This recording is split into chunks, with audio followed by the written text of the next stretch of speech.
Assalamualaikum everyone. I hope you all are doing well. I'm your teacher Naimul Hasan. आज का जो हमारा टॉपिक है बेटा वो क्लास 8 का लेक्चर नंबर 14 है. हम ख़ास तौर पे एक स्पेसिफिक पर्सनैलिटी के बारे में डिस्कस करने जा रहे हैं जिसका नाम वॉल्ट विटमैन है. वॉल्ट विटमैन के बारे में अगर हम यहाँ पे डिस्कस करें, क्योंकि उनका एक स्पेसिफिक पीस ऑफ आर्ट जिसे टाइटल आपके सामने मेंशन है, when I heard the learned astronomer, ये उसकी एक कलेक्शन था. उस कलेक्शन में से लिए गई एक बहुत ही फेमस पोएम है जिसमें वो फ्री वर्स का इस्तेमाल करते हुए अपने स्टूडेंट्स को, अपने ऑडियंस को, अपने रीडर्स को जो है वो एक नेचुरल एक्सपीरियंस के बारे में बताता है. सबसे पहले अगर हम यहाँ पे बात करें बेटा पोएट के बारे में, सबसे पहले आते हैं वॉल्ट विटमैन जो है वो अमेरिकन पोएट था 19th सेंचुरी का. इसने 19th सेंचुरी के अंदर अमेरिकन पोएट्री को एक प्रोमिनेंट फिगर बनाया. यहां पे अगर बात की जाए इसे फादर ऑफ फ्री वर्स कहा जाता है. फ्री वर्स क्या होता है बेटा? फ्री वर्स उन रूल्स की वायलेशन है जो कि स्पेसिफिक 18th सेंचुरी के अंदर नॉर्म्स एंड रेगुलेशंस पे राइम और मीटर पर चलती थी. ये राइम और मीटर को फॉलो नहीं करता. इसका जितना भी पीस ऑफ आर्ट है वो फ्री वर्स पर मबनी है. आप देखें यहाँ पे कोई भी आपको राइमिंग स्कीम नजर नहीं आएगी, कोई भी मीटर नजर नहीं आएगा. तो इसी वजह से इसे फादर ऑफ फ्री वर्स कहा जाता है. नेक्स्ट हम बात करें, इसका जो कंसेप्ट था ये nature, freedom, democracy and individual experience पे जो है वो बिलीव करता था. इसका ये मानना था कि जो नेचुरलिज्म है वो प्रोमिनेंट है.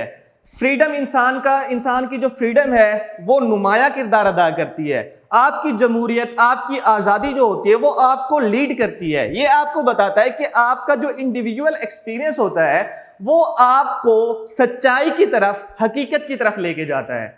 सेकेंडली अगर हम यहाँ पे बात करें, जैसे हम बात कर रहे थे when I heard the learned astronomer, ये उसका एक फेमस कलेक्शन था जिससे इस पोएम को लिया गया है. इस फेमस कलेक्शन का नाम है लीव्स ऑफ ग्रास.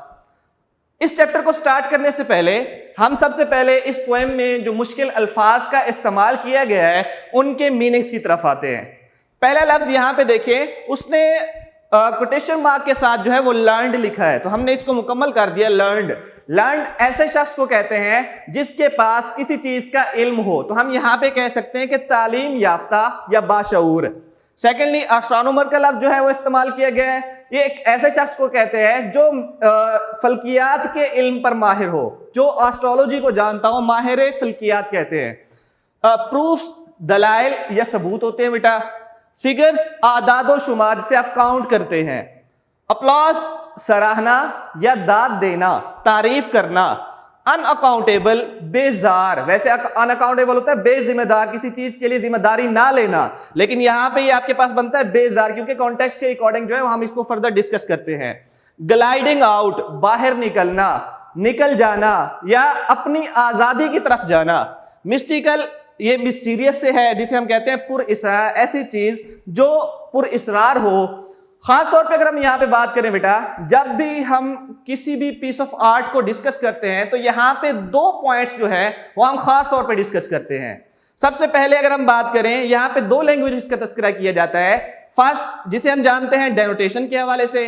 डेनोटेशन क्या होती है? डेनोटेशन इज द डिक्शनरी मीनिंग. जब हम बात करते हैं डिक्शनरी मीनिंग्स की तो इसे हम कहते हैं डेनोटेशन. सेकेंडली हम बात करते हैं कॉनोटेशन की, ये इसे हम बोलते हैं बिहाइंड द सरफेस मीनिंग या कॉन्टेक्चुअल मीनिंग. तो जितना भी आपका पीस ऑफ आर्ट होता है, खास तौर पे अगर हम बात करें पोएटिक लैंग्वेज की, तो इसमें कॉनोटेशन का बहुत ज्यादा इस्तेमाल किया जाता है. और यही कॉनोटेशन ही होती है जो किसी भी पीस ऑफ आर्ट को ज्यादा प्रोमिनेंट करती है. तो ऑलमोस्ट जितने भी पोएट्स हैं, जितने भी राइटर हैं, वो अपने पीस ऑफ आर्ट को प्रोमिनेंट करने के लिए वो क्या करते हैं, इस कॉनोटेशन का इस्तेमाल करते हैं. इनमें ऑलमोस्ट जो है वो हम फिगरेटिव लैंग्वेज का तस्करा करेंगे, जो कि हम एंड पे पीस ऑफ आर्ट को पढ़ने के बाद उसकी जो फिगरेटिव लैंग्वेज होगी, फिगर ऑफ स्पीच होंगे, उसको हम डिस्कस करेंगे और ये देखेंगे कि किस तरह से राइटर जो है वो अपने पीस ऑफ आर्ट को नुमाया करता है. अगर यहाँ पे बात करें थीम्स की, सबसे पहले नेचर थीम जो है, थीम ऑफ नेचर डिस्कस की जाती है. फ्रीडम ऑफ स्पीच, डिस्कस की जाती है, यहाँ पे फ्री वर्स का तस्करा मिलता है, इंडिविजुअल एक्सपीरियंस का तस्करा मिलता है। तो ये वो चंद एक थीम्स हैं जो कि राइटर वॉल्ट विटमैन जो है वो यहाँ पे मेंशन करना चाहता है।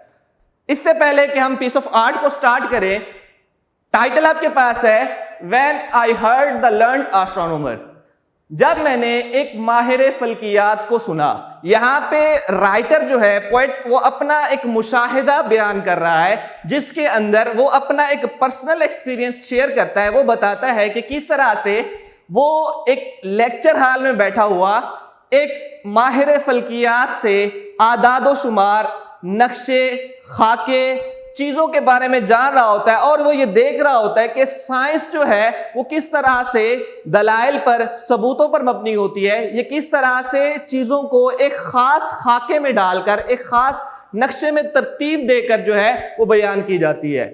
जबकि यहाँ पे वो कंट्रास्ट जो है वो अपना बताता है कि वो इन तमाम चीज़ों को इंडिविजुअल एक्सपीरियंस के तौर पे लेता है और वो ये कहता है कि ये जो कैलकुलेशंस वगैरह हैं ये सारी चीज़ें बेजारी वाली हैं, ये सारी चीज़ें वो ये समझता है कि उसके लिए ये थका देने वाला अमल है। तो वो वहाँ से उठ के चला जाता है और अपनी तरफ से ये बिलीव करता है कि जो इंडिविजुअल एक्सपीरियंस होता है वो साइंस से ज़्यादा प्रोमिनेंट होता है। जब इंसान खुद फील करता है बनिस्बत सुनने के, तो वो उन चीज़ों को ज़्यादा बेहतर अंदाज से सीख सकता है। आइए इसकी लाइन बाय लाइन ट्रांसलेशन की तरफ चलते हैं, एक्सप्लेनेशन हम देखते हैं और इनमें कहां कहां पे जो फिगर्स ऑफ स्पीच का इस्तेमाल किया गया है उनको भी साथ डिस्कस करते हैं। सबसे पहले पहली वर्ड से आपके सामने बेटा व्हेन, जब, आई हर्ड मैंने सुना, द लर्न्ड मैंने आपको बताया ये कोटेशन मार्क के साथ यहां पे मेंशन किया गया है। इससे जो लफ्ज है लर्न्ड है, इसमें जो कोटेशन मार्क है यहां पे जो है वो आपका ई आता है। लर्न्ड एस्ट्रोनॉमर, जब मैंने एक माहिर फल्कियात की गुफ्तगू को सुना। यहां पे वो बता रहा है कि किस तरह से एक माहिर फल्कियात एक लेक्चर हॉल में जहां पे ये बैठा था वहां पे आया और लोग जो है उसको किस अंदाज से सुन रहे थे और ये अपना एक्सपीरियंस शेयर करता है। वो कहता है कि जब मैंने एक माहिर फल्कियात की गुफ्तगू को सुना। व्हेन द प्रूफ्स, जब दलाइल, द फिगर्स आदादो शुमार, वर रेंज्ड कहते हैं तरतीब दिया जाना, वर रेंज तरतीब दिए गए इन कॉलम्स कतारों में, बिफोर मी मेरे सामने। जब सबूत या दलाइल, आदादो शुमार को मेरे सामने तरतीब दिया गया, एक खास तरकीब के साथ पेश किया गया। When I was shown, जब मुझे दिखाया गया, the charts नक्शे एंड द डायग्राम्स और खाके, टू ऐड जमा करने के लिए, डिवाइड तकसीम करने के लिए, एंड मेजर देम और उनकी पैमाइश करने के लिए। इस वर्ष के अंदर जो पोएट है वो खास तौर पे एक स्पेसिफिक मैसेज दे रहा है कि साइंस जो है वो किस तरह से कॉम्प्लिकेशन का सबब बनती है, कॉम्प्लिकेटेड है। किस तरह से कॉम्प्लिकेटेड है यहां पे बात करें कि वो कहता है जब मैंने देखा कि नक्शों, खाकों को जमा, तकसीम और पैमाइश की जा रही थी, उनको देखा जा रहा था, उनकी पैमाइश की जा रही थी, मेजरमेंट की जा रही थी। When I sitting heard, जब मैं वहां पे बैठा हुआ सुन रहा था, the astronomer, माहिर फल्कियात को, where he lectured, जहां पे उसने बात की, जहां पर उसने बताया, जहां पर उसने लेक्चर दिया, with much applause, जो लोग वहां पे मौजूद थे वो उसको सराहने लगे, वो उसकी तारीफ करने लगे, वो तालियां बजाने लगे। in the lecture room, lecture hall में। अब यहाँ पे इस वर्ष के अंदर वो बता रहा है कि किस तरह से वो एक लेक्चर हॉल में बैठा था और लोग जो है, जिस तरह से वो जो राइटर है, जिस तरह से वो उस माहिर फल्कियात को सुन रहा था, तो दूसरे लोग भी उसको सुन रहे थे और उसकी इन तमाम चीज़ों को, आदादो शुमार को, इन दलाइल को, सबूतों को, नक्शों को वो सराह रहे थे, उसकी तारीफ कर रहे थे, तालियां बजा रहे थे। हाउ सून, अनअकाउंटेबल, कितनी जल्दी ही, अनअकाउंटेबल बेजार हो गया, आई बिकेम, मैं बन गया, टायर्ड, थक गया, एंड सिक, और थकन महसूस करने लगा, बीमार हो गया।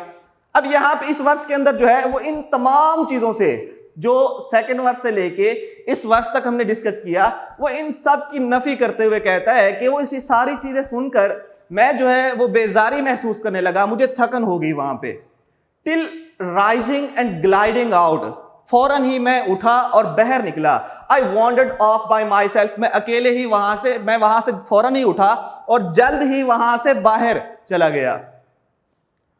In the mystical moist night air, in the mystical पुर इसरार, moist नम नाइट एयर, जो रात की फिजा होती है, मैं रात की जो नाम पुर इसरार फिजा थी उसमें बाहर निकल गया and from time to time, और वक्त के साथ साथ लुक्ड अप, ऊपर देखा, इन परफेक्ट साइलेंस, मुकम्मल या कंप्लीट खामोशी की तरफ, एट द स्टार्स, सितारों में। वो कहता है मैं कि यहां से ये सारी चीजें सुनने के बाद जब मैंने थकन महसूस की, बेजारी महसूस की, तो मैं वहां से उठा और खामोश तारीक नम फिजा को देखते हुए तारीकी वाली रात की तरफ निकला और मैं आसमान की तरफ जो खामोश सितारे थे उनकी तरफ देखने लग गया। अब इस पीस ऑफ आर्ट के अंदर अगर आप देखें किस तरह से राइटर ने जो है वो अपना एक पर्सपेक्टिव, अपना एक नजरिया, अपनी एक सोच फ्री वर्स के जरिए दी है। अब यहाँ पे आप देखें जो रूल्स एंड रेगुलेशन जो 18th सेंचुरी की खास तौर पे दूसरी पॉइंट्स मिलती हैं, जहां पे रूल्स एंड रेगुलेशंस मिलते हैं, जहां पे राइमिंग स्कीम मिलती है, जहां पे मीटर देखने को मिलता है, वो एक टर्म्स एंड कंडीशन को फॉलो करते हैं जिसे हम काफिया रदीफ कहते हैं। तो वो यहाँ पे देखें कोई भी चीज, कोई भी वर्स दूसरी से मैच नहीं करती। तो इस चीज की असल जो इसकी डिस्क्रिप्शन होती है उसे ये कहते हैं कि अपने पॉइंट ऑफ व्यू को अच्छे अंदाज से बयान करना। अब आते हैं उस फिगरेटिव लैंग्वेज की तरफ जिसके जरिए इस पीस ऑफ आर्ट को प्रोमिनेंट किया गया है। खास तौर पे अगर विटमैन की बात करें, उसने किस तरह से बेहतरीन तरीकों का इस्तेमाल करते हुए, बेहतरीन फिगर्स ऑफ स्पीच का इस्तेमाल करते हुए इस पीस ऑफ आर्ट को डिपिक्ट किया है। सबसे पहले आते हैं figures of speech. Figures of speech क्या होते हैं? फिगर्स ऑफ स्पीच ऐसे अल्फाज को कहते हैं जो कि लैंग्वेज के अंदर इस्तेमाल होके अब आपका जो कहता है उसको नुमाया करते हैं, उसमें बेहतरी लाते हैं। अब यहां पे अगर हम बात करें, सबसे पहले जो सबसे ज्यादा इस्तेमाल होने वाला फिगर ऑफ स्पीच है वो आपके पास बनता है इमेजरी। इमेजरी क्या होता है? Imagery is the process of visualising something. जब आप किसी चीज को विजुअलाइज करें, आपके माइंड में ये कैपेबिलिटी होती है कि जब आपके सामने कोई इवेंट, कोई स्टोरी, कोई भी सीक्वेंस ऑफ इवेंट्स हो गया या कोई वाकया आपके सामने बयान किया जाए, हर वो नोन चीज जिसे आप जानते हो, तो आपका माइंड जो है वो उसकी इमेजेस बनाना शुरू कर देता है। आपके माइंड में स्केचेस बनना शुरू हो जाते हैं, एनिमेशन क्रिएशन होती है। आपको कोई स्टोरी, कोई वाकया बताया जा रहा हो तो आपके माइंड में जो है वो ये स्केच बन रहा होता है कि वो किरदार जो आपको बताए जा रहे हैं वो काम करते हुए आपको दिखाई दे रहे होते हैं। इस कंसेप्ट को हम इमेजरी कहते हैं।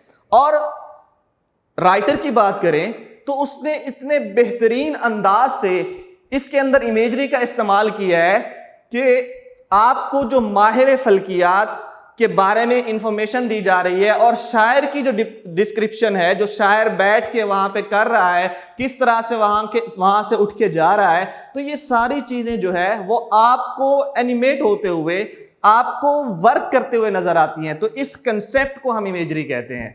सेकेंडली अगर हम बात करें एनाफोरा, इसे हम कहते हैं रेपिटेशन।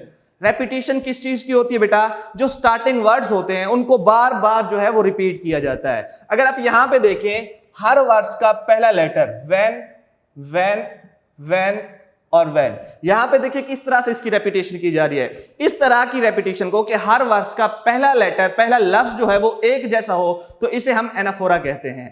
नेक्स्ट आते हैं बेटा सिंबोलिज्म की तरफ। सिंबोलिज्म जो है वो इस टेक्निक का नाम है जिसमें किसी चीज का सिंबल इस्तेमाल करके एक बड़ा मैसेज, एक डिफरेंट मैसेज दिया जाता है। खास तौर पे अगर हम स्टार्स की बात करें, जैसे यहां पे लफ्ज जो है वो स्टार्स इस्तेमाल किया गया है, ये ब्यूटी ऑफ नेचर की रिप्रेजेंटेशन कर रहा है। स्टार्स को मेंशन करके वो नेचुरल जो ब्यूटी होती है उसकी डिस्क्रिप्शन दी जा रही है। अब यहां पे देखें, लर्न जो लफ्ज इस्तेमाल किया गया है ये एक ऐसी टर्म के लिए इस्तेमाल किया गया है जो कि हर चीज पर अबूर रखता हो, हर चीज पर महारत रखता हो। अब इस तरह के बहुत सारे अल्फाज जो हैं वो यहां पे इस्तेमाल किए गए हैं जिसको एज अ सिंबल के तौर पे राइटर ने मेंशन किया है। नेक्स्ट हम बात करें एलिट्रेशन की बेटा। Alliteration is the repetition of initial consonant sounds. जब आप कोई भी वर्स इस्तेमाल करें, उस वर्स के जितने भी अल्फाज हैं उनका पहला लेटर एक जैसा होना चाहिए और कॉन्सोनेंट होना चाहिए। इस तरह की रेपिटेशन को हम एलिट्रेशन कहते हैं। जैसे आपके सामने यहां पे मिस्टिकल मोएस्ट जो लफ्ज इस्तेमाल किया गया है, यहां पे देखिएगा मिस्टिकल मोएस्ट, ये कॉन्सोनेंट साउंड है दोनों और रिपीट हो रहे हैं, कम से कम इसकी रेपिटेशन होती है 2 की। मैं आपके सामने एक एग्जांपल कोट करता हूं, एक सेंटेंस जो है जो वाइडली यूज किया जाता है, she sells sea shells by the sea shore. अब यहां पे देखें एस जो लेटर है इसको कॉन्सोनेंट कहा जाता है और ये हर लफ्ज का पहला लेटर जो है वो एस से स्टार्ट हो रहा है, शी एस से स्टार्ट हो रहा है, सेल्स एस से स्टार्ट हो रहा है, सी शेल्स अगेन एस से स्टार्ट हो रहा है, सी शोर अगेन एस से स्टार्ट हो रहा है। तो मिनिमम जो इसकी रिक्वायरमेंट होती है वो 2 की होती है। एक वर्स के अंदर, एक सेंटेंस के अंदर आप जितने भी अल्फाज इस्तेमाल करें उसका पहला लेटर एक तो कॉन्सोनेंट होना चाहिए और सेकेंडली वो सेम होना चाहिए, तो इसे हम एलिट्रेशन कहते हैं।